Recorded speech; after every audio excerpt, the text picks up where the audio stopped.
Muy buenas a todos, gente, ¿qué tal? ¿Cómo estamos? Aquí, Mano, que es el canal, y estamos en Diablo 4 y vamos a reaccionar a otro videito más sobre este juego y vamos a ver un poco la clase y el estilo de dentro del juego, ¿vale? Vamos a ver un poco.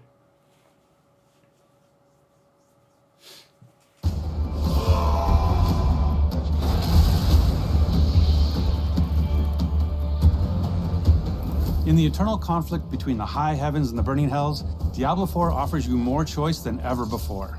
Player choice is infused into everything, from how you look, the skills you use, the loot you equip, your path through the non-linear story, to how and when you choose to explore the shared open world.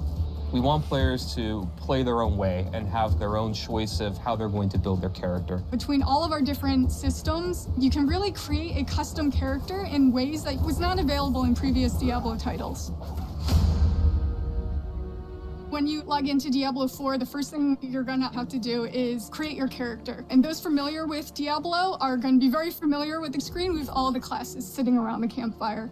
In Diablo 4, we got 5 classes. The Barbarian is your fantasy of a fierce warrior fighter. The Barbarian is the weapon master of Diablo 4, being able to pick up any weapon, jump into the fray, and do really badass stuff with it. They're very strong, they're very physical. They can take different weapons for different situations and use them to their maximum effect. The Sorcerer is really your elemental mage. You have fire, ice, lightning. You can either focus on one or you can kind of be a jack of all trades mage and use abilities from all 3. They're a little more fragile than other classes, tend to be more ranged. The Rogue, unlike the Barbarian, they are a little bit more clever. They're very fast. They have the ability to imbue their weapons with different elemental energies, and they can modify them to do different things. The Rogue has 2 different types of play styles. You have the ranged crossbow type gameplay, or you have the in-your-face daggers, poisons. You can lead the enemies into traps that have huge effects, more stealthy type gameplay.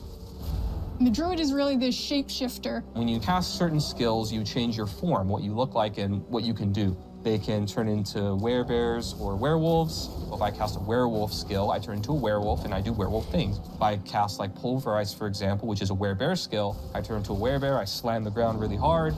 Fits the fantasy, it's pretty cool. They can also become masters of nature magic with earth and storm magic. Last but not least, we got the Necromancer. They raise armies of the dead. They have different types of minions. You've got your skeletal warriors, your skeletal mages, and then your golem. You have blood magic or bone magic that you can also take advantage of and tackle combat that way.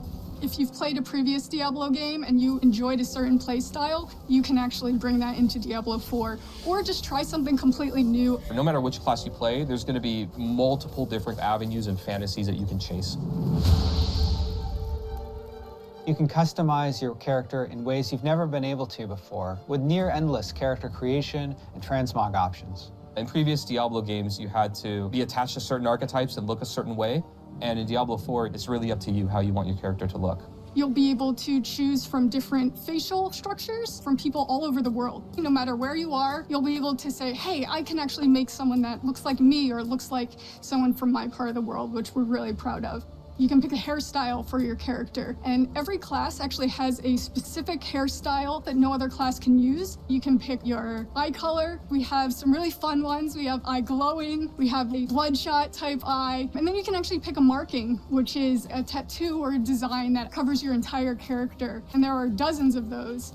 Transmog is the idea that you can take a piece of gear and change the appearance of it to look like a different piece of gear. As far as aesthetics, the sky is the limit. However you can think of making your character, you can make it that way. Everybody's going to look completely different in Diablo 4.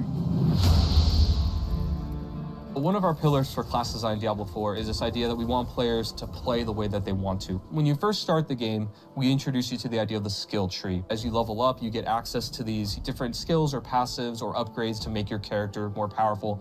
Each category has a few different skills that are all similar. They're either all defensive or all offensive, all ice or all fire. You can either focus on a very specific section or you can pick and choose. The first skill point when you unlock a new skill is going to give you access to that skill. After that, you can put additional points into any skill that you have, and it's going to make it better, whether it increases the radius or adds some new effect or reduces the cooldown through some special way. You can actually branch out in a very different direction, even if 2 characters actually started at the same place. The The Paragon board is a late game system that once you've completely filled out your skill tree, you think you have a build, it will really let you delve into the theory crafting and the depth of Diablo 4's skill system. And these boards, they can move through them spending their Paragon points, and they have nodes that give them very basic stats like intellect or dexterity. We also have more powerful nodes. We have rare nodes that have different effects where they can totally modify a skill to do something additional or different, or they can even make new connections between skills so that players can have new ways to play their character. Legendary nodes are equivalent to legendary powers, where they have more powerful effects that can change the builds and ways that characters play. You can start planning this long journey of, okay, I want to hit this node, and then I want to hit this node, and I'm going to apply this board, and I'm going to start from this side, and really just get into a super complex, very specific build for your character. Legendary items are really rare and powerful items that you're going to find as you adventure through the world of Sanctuary. We have quite a few different categories of legendaries and how they do that. Some of them will actually change your skill or enhance it in some way.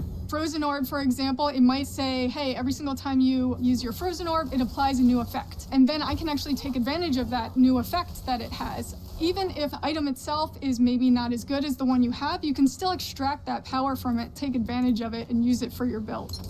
One thing that our players can look forward to is that a lot of our classic, really rare and most powerful items from previous titles are going to be returning as uniques in Diablo 4. Unique items are very similar to legendaries, but they're unique, which means if that ability is actually on a chess piece, it's always going to be on that chess piece because it's more powerful than a regular legendary effect.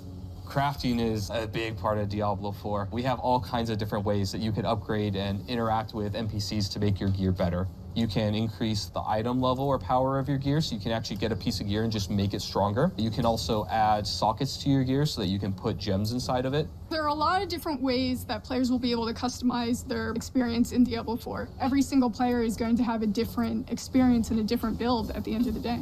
Because we have all of these different ways to make your own character, there's a lot more possibility compared to previous titles of how you want to play, how you want to build your character. We really are doubling down on this idea that you can look the way you want, you can play the way you want, you can really make your own fantasy in this game. Hell welcomes all, and so does Diablo 4. In the coming weeks, we'll be sharing even more about how to play your way. Now, our launch on June 6th is getting closer. Closer still if you got early access. And we can't wait to see you in Sanctuary. Hail Lilith, Blessed Mother.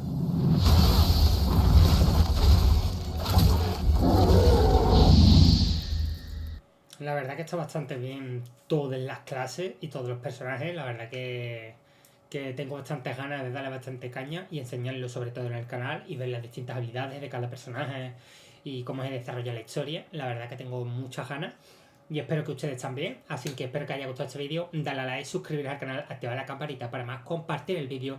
Y ya sabéis que estoy subiendo todos los días 3 vídeos diarios, así que dale bastante caña. Os dejo las redes sociales en la descripción para que me sigáis y el botón de miembro y el botón de gracias está activado para que apoyéis directamente el canal. Nos vemos en la siguiente. Adiós.